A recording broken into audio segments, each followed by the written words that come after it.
Basicamente, eu queria vos fazer uma pergunta. Em que temos confiado? Aonde colocamos a nossa confiança?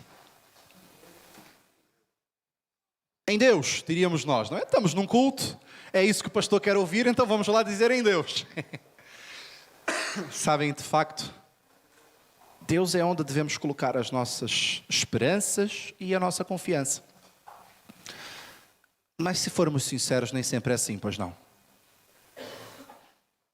Há momentos que eu, pelo menos, confio na palavra de um amigo. Mais às vezes do que o que Deus diz. Se aquele amigo me disse, vai acontecer porque ele disse. Epá, ele é quem disse. Por vezes eu coloco a confiança no sistema público de saúde. E agora estão a pensar, maluco. Pois, já foi bom dia. Quando eu estou a passar por uma necessidade e um problema, vou até o médico, eu ponho confiança nele às vezes, não é? E esqueço que Deus está acima do médico e estou a confiar nele. Por vezes eu ponho a minha confiança na minha despensa cheia. Deus prometeu que nunca me vai faltar o pão à mesa. Mas, se eu tenho a minha despensa cheia, eu esqueço que eu preciso confiar em Deus para isso. Está cheia a despensa. É só comigo, sei que convosco isso não acontece, está bem? O texto que nós vamos estudar hoje vai falar um bocadinho sobre confiança e riquezas. Nós estamos a estudar o livro de 1 Timóteo, primeira carta de Paulo escrita a Timóteo, e estamos a chegar ao fim, irmãos. Depois de um ano inteiro, estamos a chegar ao fim. Capítulo 6, versos 17 a 19 de 1 Timóteo, e desafio a abrirem as vossas Bíblias para que possamos acompanhar. 1 Timóteo, capítulo 6, versos 17 a 19.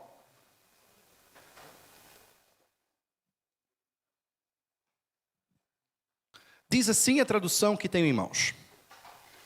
Ensine aos ricos deste mundo que não se orgulhem e nem confiem em seu próprio dinheiro, que é incerto.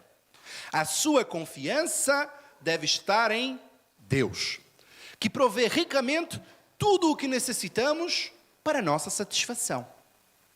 Diga-lhes que usem o seu dinheiro para fazer o bem.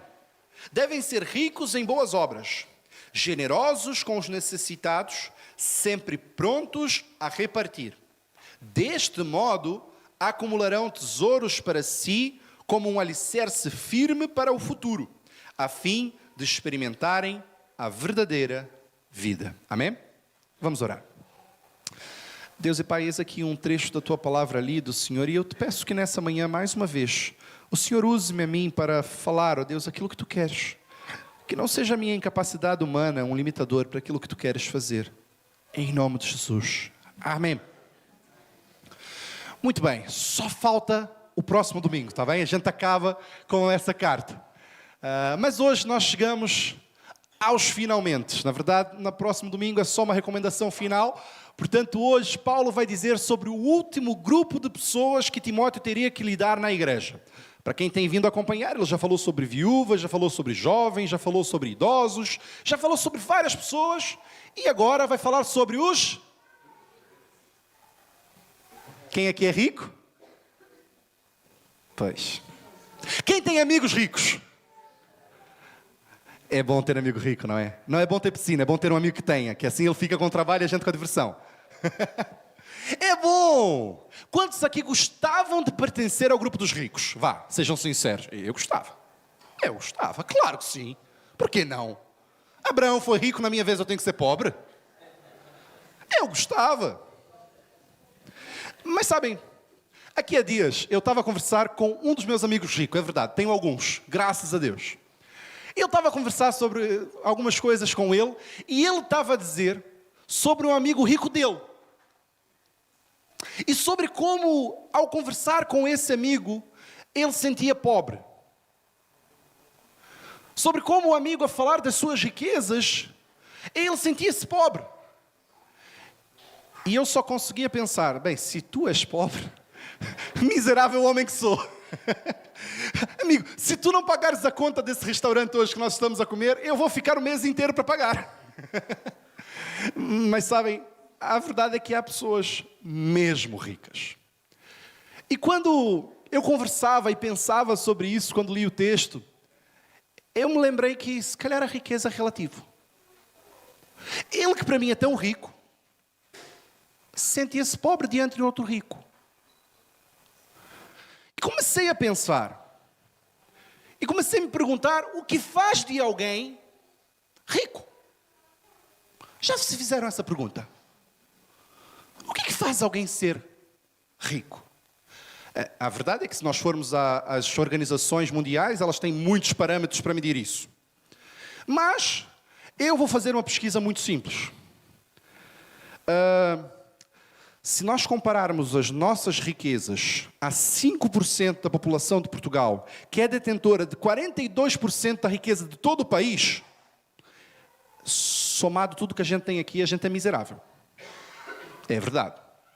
Mas, deixa eu perguntar uma coisa. Quantos, quando saírem daqui, vão para uma casa coberta, uma cama quentinha lá com cobertas que podem se abrigar? Amém? Então, comparados aos 9.000 sem-abrigo que existem em Portugal, nós somos ricos. Quantos têm uma torneira lá em casa que abrem e sai água? Nem estou a dizer de água quente, estou a dizer água só. Boa! Então, às vezes, não é? Cada um anda numa casa diferente, não é? Ô Zé, vai lá, meu, tens de conversar. Então, comparados a 2,2 mil milhões, ou para os meus amigos brasileiros, bilhões, de pessoas que não têm água tratada, nós somos ricos. Vá, deixa eu perguntar mais uma. Quantos, quando saírem daqui, sentirem lá uma dor de barriga, vão fazer as suas necessidades a céu aberto ou no sumidouro? Vocês têm sanitas lá em casa? Epá, temos que conversar, Anabela, aqui. Ah não, aqui tem também. Sabem? A verdade é que vocês são mais ricos do que 4,2 bilhões de pessoas que não têm serviço de tratamento de água e esgoto. E eu vou fazer só mais uma pergunta, e é mesmo a última. Quantos aqui, quando saírem daqui, têm uma refeição para comer? Então vocês são mais ricos do que 780 milhões de pessoas, segundo a Unicef, que são as que passam fome no mundo. Números aproximados. Deixa eu fazer a pergunta inicial. Quantos são ricos nessa manhã? Se formos sinceros, todos somos ricos a algum nível. E com essa introdução, o que eu quero vos dizer é, o que Paulo escreve a Timóteo não é para um grupo de pessoas no primeiro século da igreja. Ele escreve para mim e para ti. Porque nós somos ricos, em algum nível, de alguma forma. O texto que vamos estudar essa manhã é sobre mim. É sobre ti. Então não parem para pensar, epá, o Pablo hoje que vai falar, eu nem tenho amigos ricos. Não, não, é mesmo para ti. E ele começa por dizer, admoesta aos ricos deste século. A tradução que eu tinha lido, manda aos ricos deste mundo. Ou a tradução Pablo Peixoto atualizada 2023, ensina aos irmãos da Alcobaça. Ensina o quê? Manda o quê? Bem, a primeira coisa que ele vai dizer é que não sejam altivos, nem ponham a sua esperança na incerteza das riquezas. Que não se orgulhem. Que não sejam altivos. Eu cresci ouvindo meu pai dizer uma coisa. O homem com dinheiro fala alto e de cabeça erguida. Quanto é esse serviço? Faz. Quando ele não tem dinheiro, o volume abaixa e a cabeça também. Será que dá para parcelar em 2 vezes? Eu posso pagar a primeira daqui a 15 dias. Sabem por quê? Quando a gente confia no dinheiro, quando a gente sente-se rico, a altivez vem logo do lado. Nós sentimos mais importantes, mais cheios. Aquela ideia do peito de pombo, sabe? Enchemos o peito e nada nos abala. Eu tenho dinheiro. Eu ainda me lembro de um tio meu que dizia sempre: Deus, meu Deus é meu dinheiro no bolso. Ele dizia sempre isso, vez após vez. Mas, irmãos, nós não podemos olhar os outros com superioridade. A primeira advertência para nós nessa manhã é: olha o mundo pela ótica do teu irmão do lado. Eu sei, se calhar para ti pode não parecer grande coisa, mas para ele pode ser uma grande batalha. Mas a conta do restaurante deu 7 euros por pessoa. Será possível que a pessoa não tenha 7 euros? É possível. Vai por mim, eu sei do que digo. Já me aconteceu. Calça a sandália da pessoa que está contigo, da pessoa que congrega contigo. Paulo está a advertir a igreja. Ele diz: olha, tu és rico num nível que se calhar o irmão do teu lado não é. Nós estamos aqui com diferentes culturas. Na Alemanha era de um jeito, Portugal é de outro. No Brasil era de uma forma, Portugal é diferente. Nós precisamos calçar as sandálias uns dos outros. Não podemos ser altivos.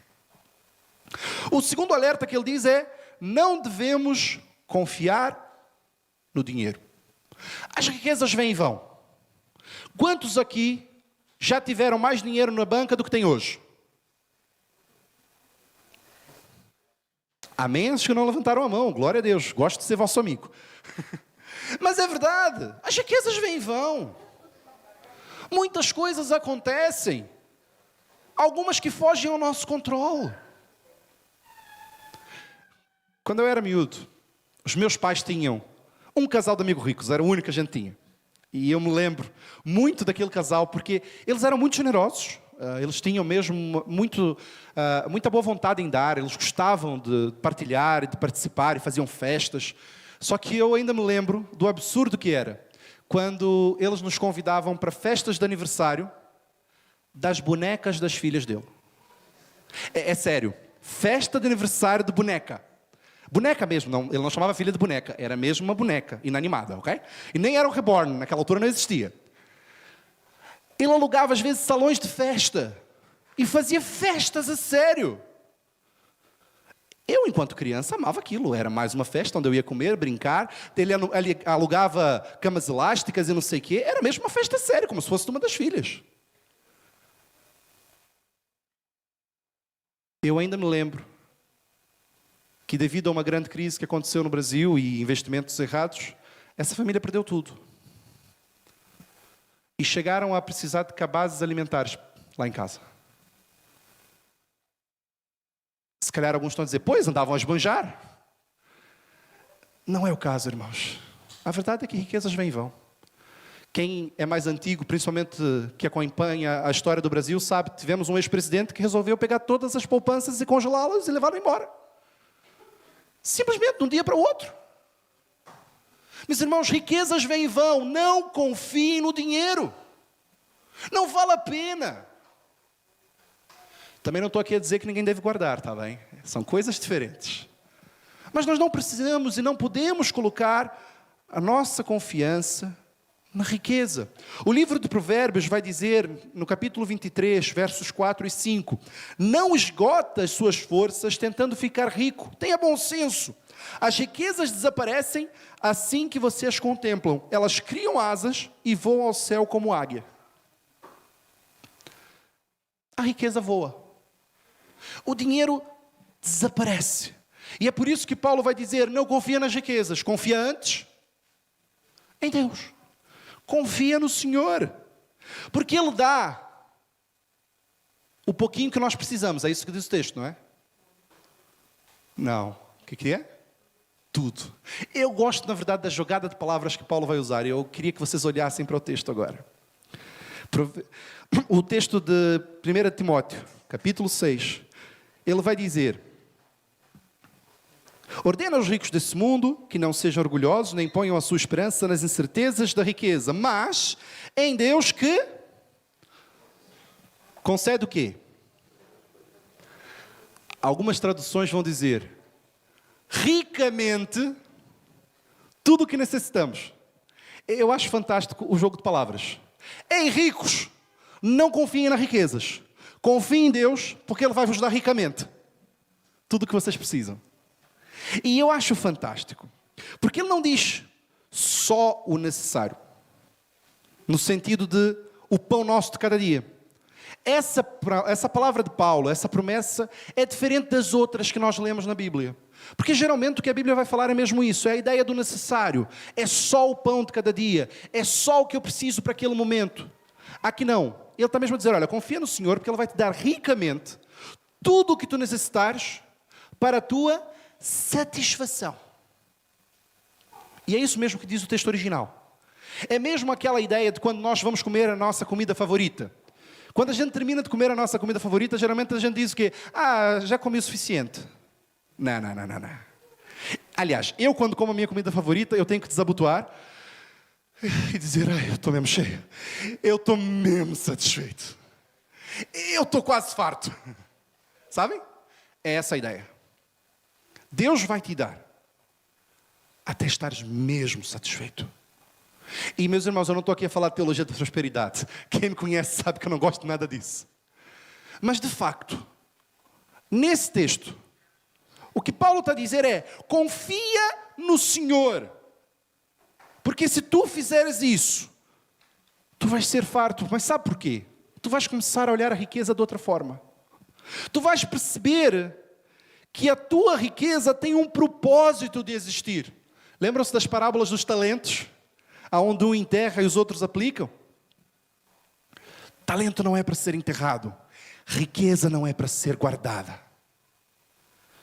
A verdade é que Deus nos dá as riquezas para que nós possamos utilizá-las de uma forma muito específica. Está no verso 18.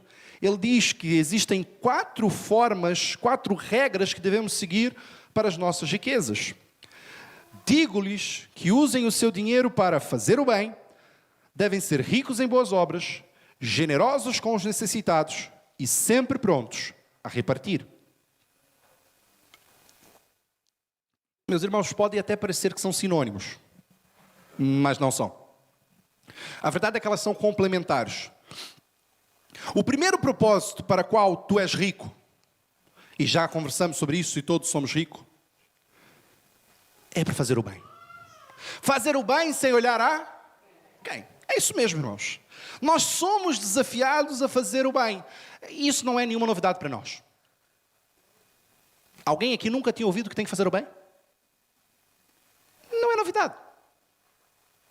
Tiago 4,17 vai dizer: aquele, pois, que sabe fazer o bem, mas não o faz, comete pecado. Eu e tu somos desafiados a fazer o bem. Somos crentes, precisamos fazer o bem. Faz parte do nosso ADN. Quando eu aceito a Jesus, eu não consigo ficar indiferente. Muitos estão por aí a pedir e eu aqui sem nada fazer. Isso não é ser crente, isso não é ser cristão. Eu tenho riqueza. Eu posso fazer a diferença. Há 2 domingos atrás, o nosso pastor pregava sobre Gálatas 6. E ele dizia: não nos cansemos de fazer o bem, porque se ao seu tempo ceifaremos, se não houvermos desfalecido. Então, enquanto temos tempo, façamos o bem a todos. Ok, tudo bem. Principalmente aos domésticos da fé. Enquanto temos tempo, devemos fazer o bem. Somos desafiados a fazer o bem, a fazer boas obras. Nós não somos salvos pelas boas obras, mas somos salvos para as boas obras. Deixa eu repetir. Nós não somos salvos pelas boas obras, mas somos salvos para as boas obras. Um crente que não faz boas obras não é crente, desculpa. Não é. Se tu consegues ter o teu coração cauterizado e não se sensibilizar quando alguém está a precisar de ti, e tu podes fazer, meu irmão, alguma coisa está errada. O Espírito não habita em ti. É por isso que Paulo vai dizer: façam o bem. Mas não só isso. Além de fazer o bem, a segunda instrução é: sejam ricos em boas obras. Quando é que o rico é rico demais? Nunca. Oferece ao rico mais 10 euros. Ele quer. Nunca é demais. Por isso que eu disse, não é sinônimo, é complemento. Faz boas obras, mas faz até ser rico. Faz o máximo que tu puderes. Não para de fazer o bem. Nunca é demais. Nunca se canse de fazer o bem. A terceira indicação vai complementar isso. Qual é a terceira indicação? Ser generoso. Sejamos generosos. O que é que um generoso faz? Ele dá um bocadinho. Não. É uma mão aberta, não é mãos largas. O generoso, ele dá sem se preocupar. E é por isso que a palavra que Paulo usa é mesmo essa, ser generoso. Eu me lembro quando chego no acampamento batista, depois de um dia de trabalho com os miúdos, e entro na fila. Eu sou sempre o último, quem está lá no acampamento sabe. Quando eu chego na minha vez, está lá as irmãs a servirem. Elas vão dar a comida. Mas eu não quero só que elas me deem a comida. Eu quero que elas me deem generosamente. Então, quando eu chego, eu costumo dizer, deixa Deus te usar, irmã, vai. Pode ser generosa, vá. É essa a ideia. Não é só fazer o bem. Não é só partilhar as tuas riquezas. É fazer isso de forma generosa. Porque Deus ama o que dá com alegria. Meu irmão, desculpa, se tu dás por obrigação, é melhor que não dês. É tão simples quanto isso. Ah, Pablo, mas aí, pobrezinho, do miserável que já não vai ter o que comer. Meu irmão, Deus vai providenciar outra pessoa. Se tu dizes que estás a fazer isso porque és crente, não faz não. Deixa que um filho do diabo faz. Ele vai ser obrigado a fazer. Seja generoso. Dê com alegria. Sabem, a minha mãe faz refeições para sem-abrigos. Muitas pessoas já receberam até mensagens minhas por causa disso. Alguns já colaboraram. Mas tem uma pessoa que eu acho fantástica. A minha mãe faz isso já há 7 anos, que é o tempo que estou em Portugal. Todos os anos ela faz isso. E eu me lembro de uma pessoa que desde o primeiro ano ela sempre colabora, mas não só isso. Todas as vezes que eu mando a mensagem, ele manda a oferta e me manda uma mensagem a dizer: muito obrigado por me permitir participar disso. Muito obrigado por me permitir abençoar. Muito obrigado por deixar que eu contribua. E eu penso, tu é que estás a agradecer, eu é que tenho que te agradecer. Sabem? Quando nós damos com alegria, quando nós somos generosos, o sentimento é outro. E é isso que Paulo está a desafiar a cada um de nós. Seja generoso. E, como a hora não para, finalmente o quarto propósito. Qual é o quarto propósito?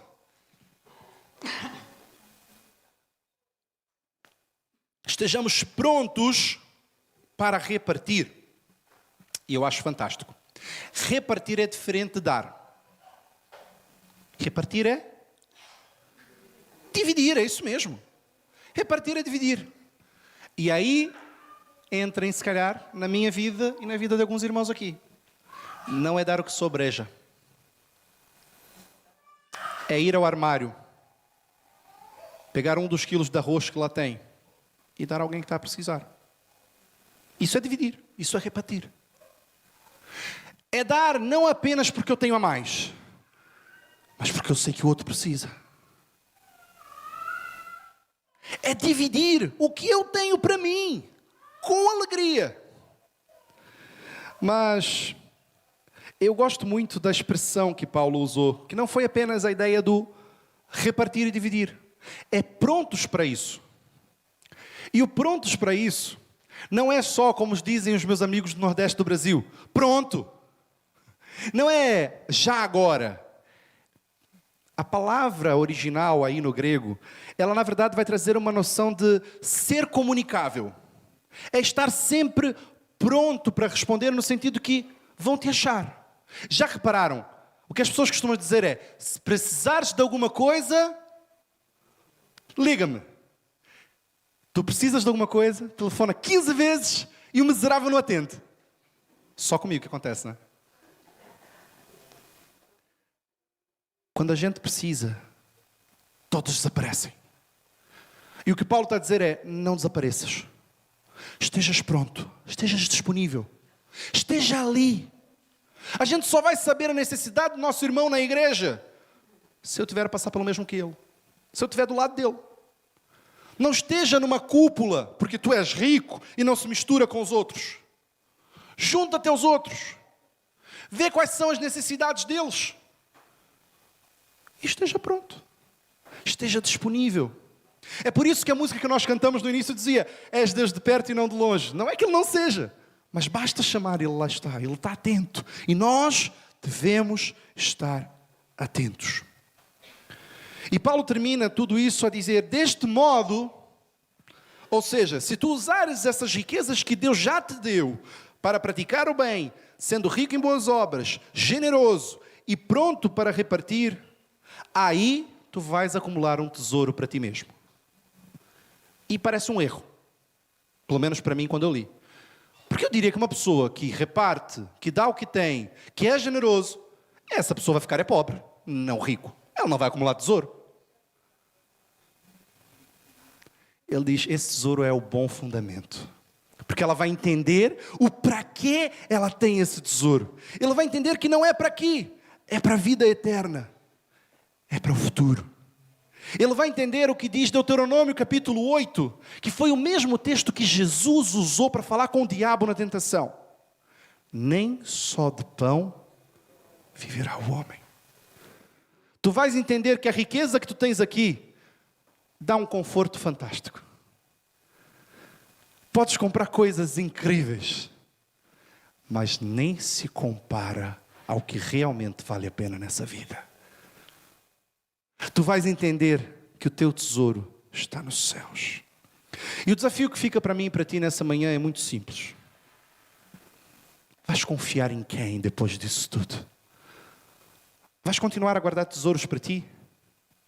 Vais continuar a ver os teus irmãos a sofrer e ficar altivo? Sejamos generosos, irmãos.